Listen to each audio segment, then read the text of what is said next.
Good evening to you. You're watching From the South. My name is Reagan Devines. Thank you for being here with us. We begin with the headlines. Argentina's president-elect begins the process of building his government and criticizes the Front for Victory party for losing the country's trust. Colombia's women join the efforts to demine the mountains. And as the violence continues, John Kerry visits the Israeli and Palestinian presidents to help quell the clashes. But does he help? The details on these stories and more now on From the South.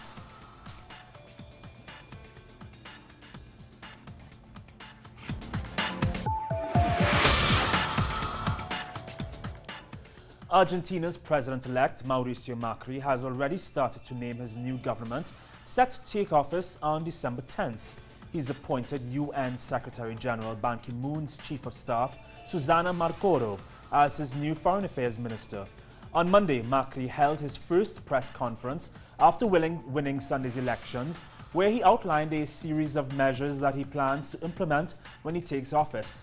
The former mayor of Buenos Aires says he will crack down on corruption and criticize the current government for losing the trust of the people.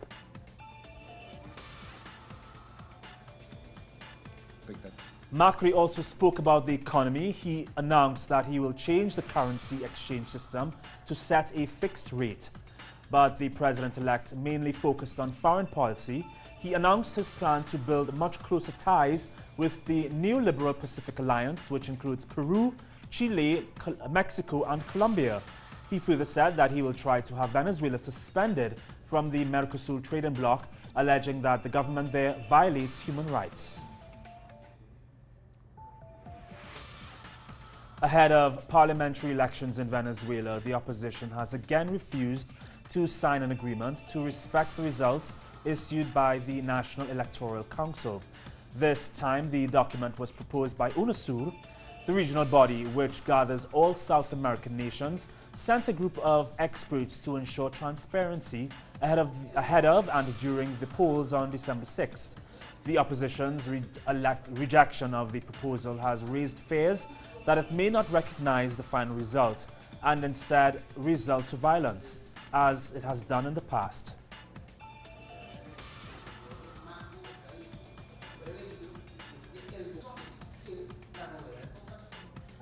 About 8 people are reported injured after a fire broke out at an oil refinery in the Mexican state of Oaxaca.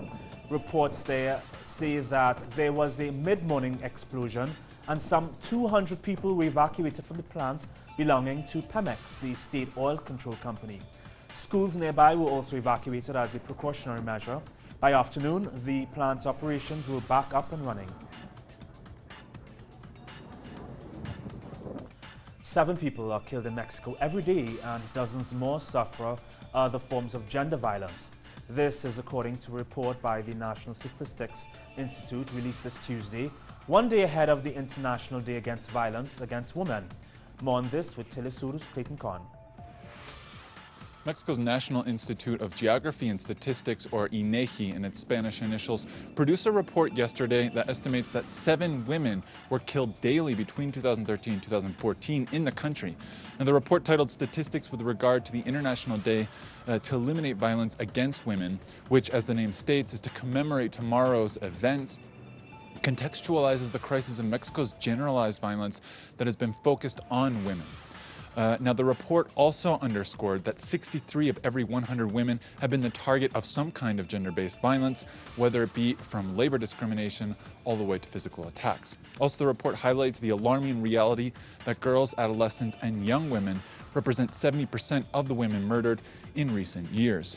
Now, although a historic decision to implement the so-called gender alert in the state of Mexico earlier this year, which has a high femicide rate, represents an important step and precedent by the authorities to combat gender-based violence, the reality of overall impunity investigating gender-based violence continues to reign and allows for the phenomena to continue.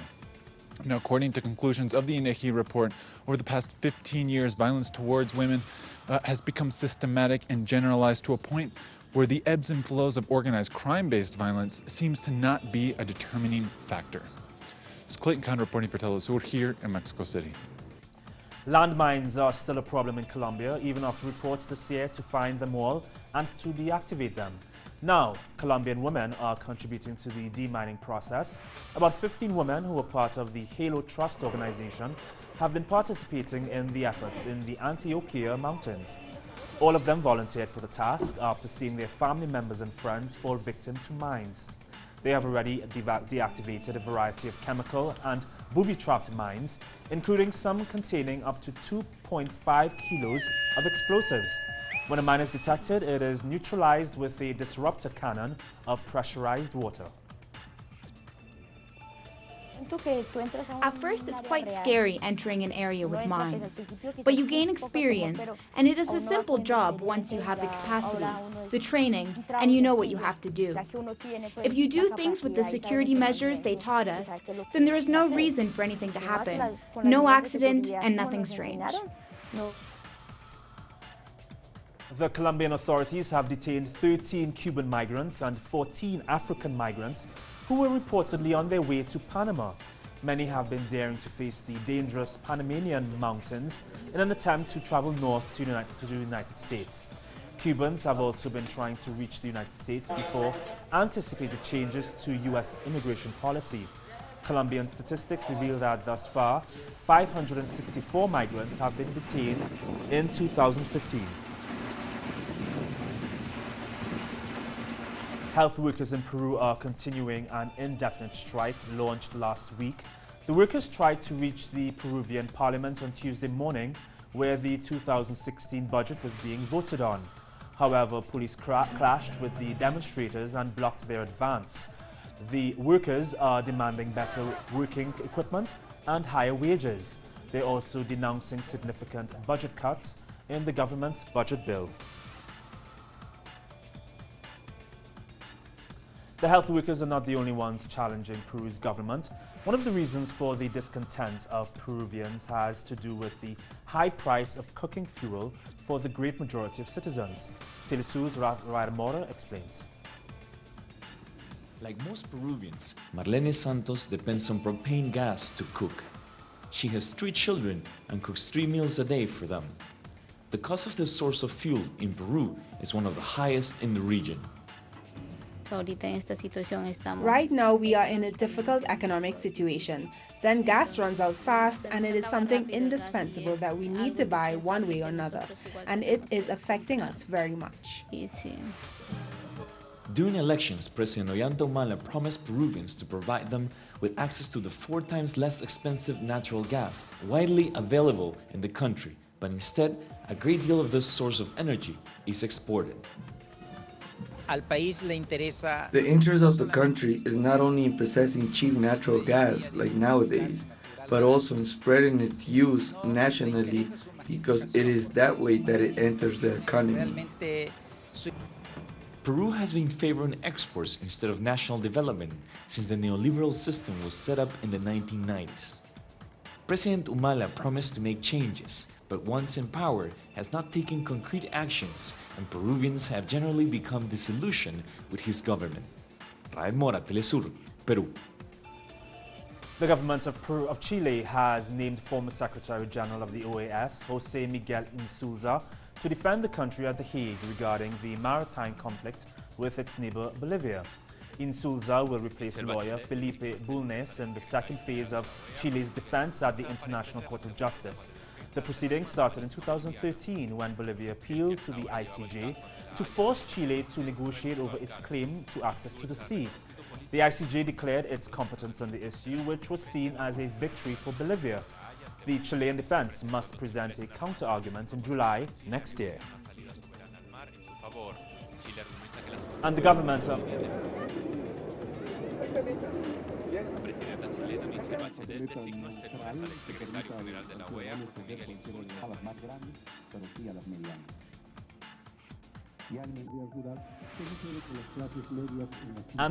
of Bolivia has criticized Chile's decision to appoint Insulza.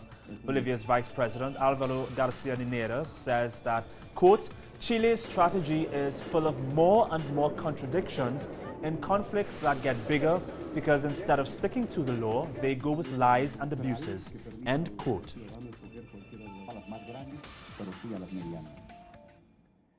Mr. Insulza, who directed the OAS, was given a mandate to create a dialogue about sovereign access to the sea, and who is now in a position to go against everything that the OAS defined in 1979 and 1983. That's what Mr. Insulza will be doing. The provision of basic supplies will be cut at the La Paz penitentiaries in Chonchocoro, the Miraflores and Obrajes women's prisons, and the Calahuma prison. That's according to inmates there. And according to a representative of the inmates, this will happen because the La Paz government has not paid suppliers for months. Prisoners took to the roofs of their respective prisons to demonstrate their discontent over the decision with signs and placards saying that food is fundamental and cannot be cut. The cuts are planned to commence from next Monday.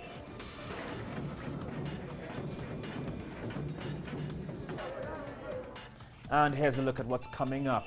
Russia and Turkey reviewed a Tuesday morning incident that has angered Russian President Vladimir Putin. The details on this story and more next.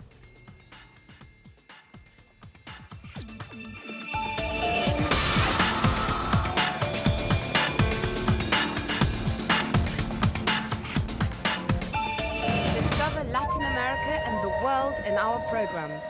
Telesur Reports, The Real USA, the stories behind the tweets.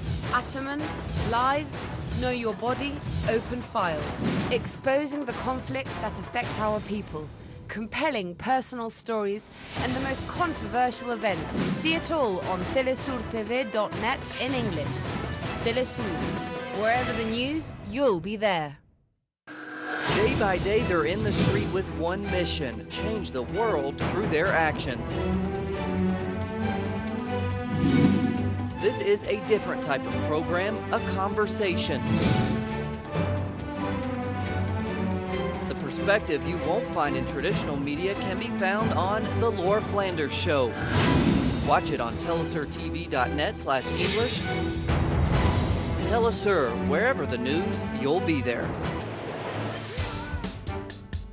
We need to understand the world we live in. We require news with critical points of view, thorough analysis and social commitment. This information is vital to think, to understand and to change. The world demands a new perspective. telesurtv.net/English. Wherever the news, you'll be there.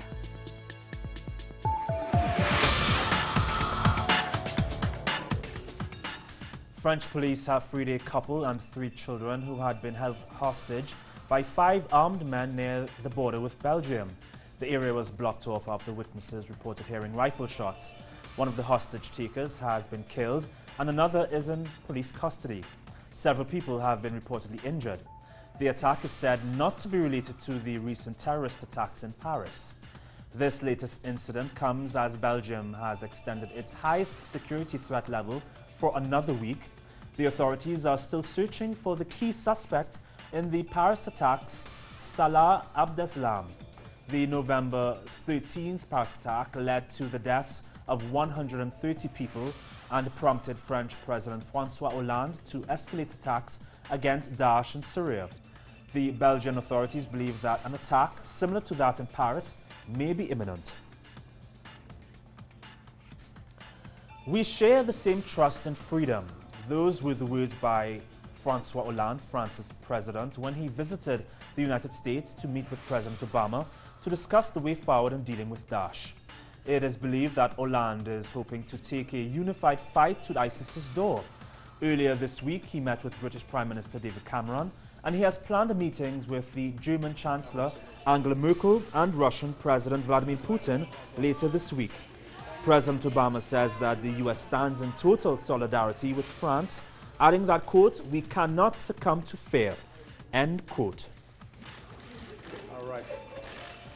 Turkish authorities say that the Russian plane they shot down earlier on Tuesday had violated their airspace 10 times in 5 minutes. Russian President Vladimir Putin calls it a very serious incident and a stab in Russia's back. More with Telesur's Hazem Abdullah in Syria.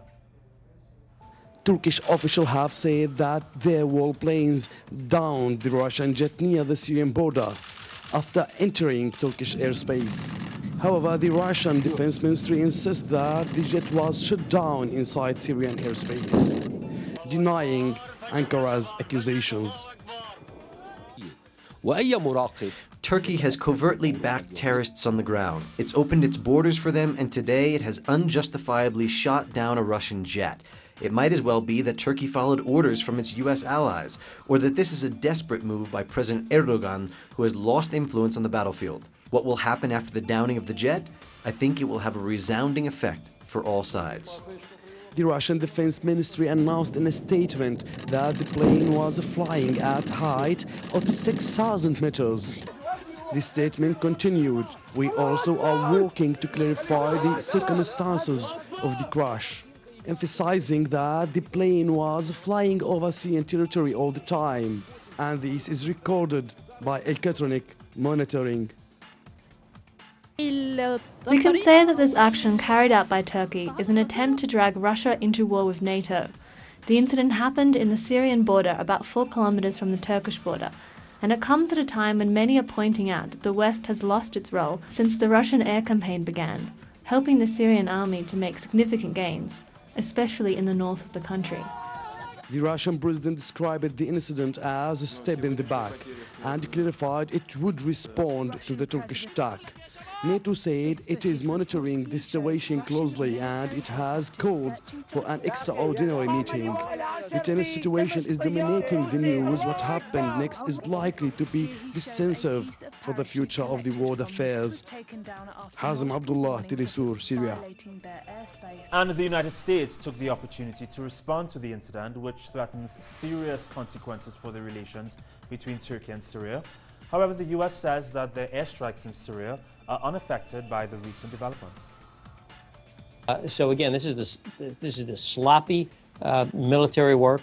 This is the reckless and irresponsible, imprecise, and frankly uncaring approach to operations in Syria that the Russians have taken on. Moving on now, violence continues unabated in places like Ramallah and the West Bank. To date, over 90 Palestinians and over 15 Israelis have been killed in the violence that started on October 1st. U.S. Secretary of State John Kerry met with both Israeli President Benjamin Netanyahu as well as Palestinian President Mahmoud Abbas.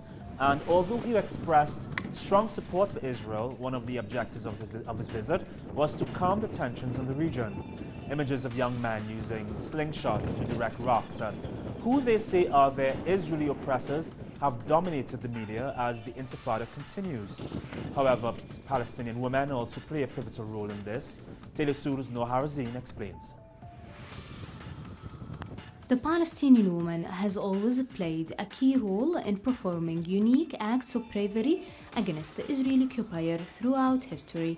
The new normal is her noticeable and powerful participation in the ongoing confrontations against the Israeli troops since an escalating protests sparked across the Palestinian territories last October. His role is no more confined to waving flags, chanting slogans, and providing aids to the injured or those suffering suffocation due to the tear gas inhalation.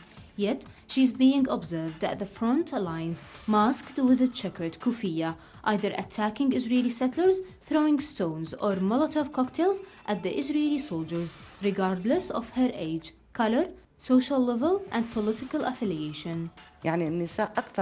Women are more sensitive because they are mothers. Don't think the Palestinian woman feels happy knowing that she gets pregnant and brings children that she might lose, one or more of her children, in any war with the Israeli occupation. So until when? The world is sleeping, or more likely is in a recovery room. There is injustice all around. The United Nations stands put and does not. The world is watching our pictures killed in cold blood by the occupier and the settlers. The number of Palestinian women taking part in demonstrations, sit-ins, and stabbing attacks against the Israeli enemy is apparently on the rise, raising the fears of the Israeli security officials who believe that it is impossible for them now to predict the course of the intensity of the intifada. Earlier on Monday, the Israeli occupation forces shot 2 Palestinian teenage girls, killing one, Hadil Awad, and seriously injuring her cousin, Nurhan Awad, claiming they were involved in a stabbing attack that injured 2 Israelis near Central Jerusalem Market. Nohar Razin, Telesul TV, Palestine. This is the aftermath of a car bomb explosion in the Libyan capital of Coms. At least 5 guards are dead and about 15 others were injured in the attack that reportedly targeted a Libyan security checkpoint. Libya has suffered through chaos and violence since the 2011 revolution that resulted in the fall of former dictator Muammar Gaddafi. And the presence of militia as well as Daesh has only exacerbated an already unstable situation. There has also been fighting between Libya's Tibu and Tuareg tribes. No one or organization has yet claimed responsibility for the car bomb explosion. Here now is a brief look at other news stories around the world. More people are on the antiretroviral treatment for HIV than any other time in the history of the virus. That's according to UNAIDS, which will release their annual report on World AIDS Day December 1st. The organization did express concern, though, that although global incidence rates have dropped, Eastern Europe, Central Asia, the Middle East and Gulf countries have shown the fastest growing number of new infections. The report is showing that every 5 years we have been able to double the number of people on treatment, which is just amazing. If you have to remember, in 1996, none were almost on treatment. 15 million people, 15.8 million people on treatment today. Since an inconclusive legislative election in October, Portugal has been in political turmoil. But now we can report that Antonio Costa, who is the leader of Portugal's left-wing Socialist Party, has been named as Prime Minister. He is now tasked with forming a government. A car bomb exploded outside a hotel hosting election judges in Egypt's North Sinai. According to the health ministry, at least 4 people have died and 17 people have been injured. Security sources said a suicide bomber tried to drive a car bomb into the hotel before security forces opened fire on him. So far, no group has claimed responsibility. And a military court in Thailand has charged 2 men with carrying out the deadly August 17th bombing at a Bangkok shrine that left 20 people dead and more than 120 injured. The suspects have been identified as Bailal Mohammed and Yusufo Mireli and faced 10 charges in connection with the incident. Thai police have said that the blast was a revenge for a crackdown on human trafficking.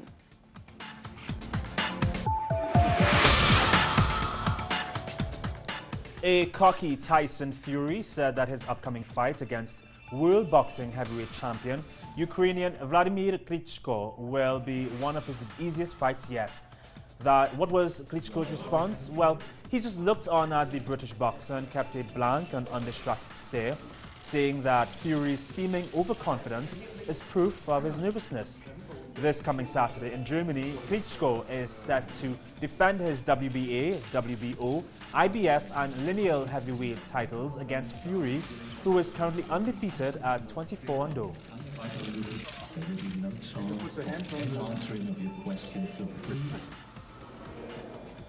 British pop artist Alan Jones says that he's always been fascinated with the human figure, and that may be evident in his new exhibition entitled Color Matters. The sculptures you see here are made from perspex, which is a solid transparent plastic made of polymethyl methacrylate, the same material as plexiglass. Jones explains that he experimented with perspex back in the 60s, which he adds comes across as something of a live performance when it's hit by the light. The 78-year-old's exhibit is at the Marlborough Fine Art exhibition in London.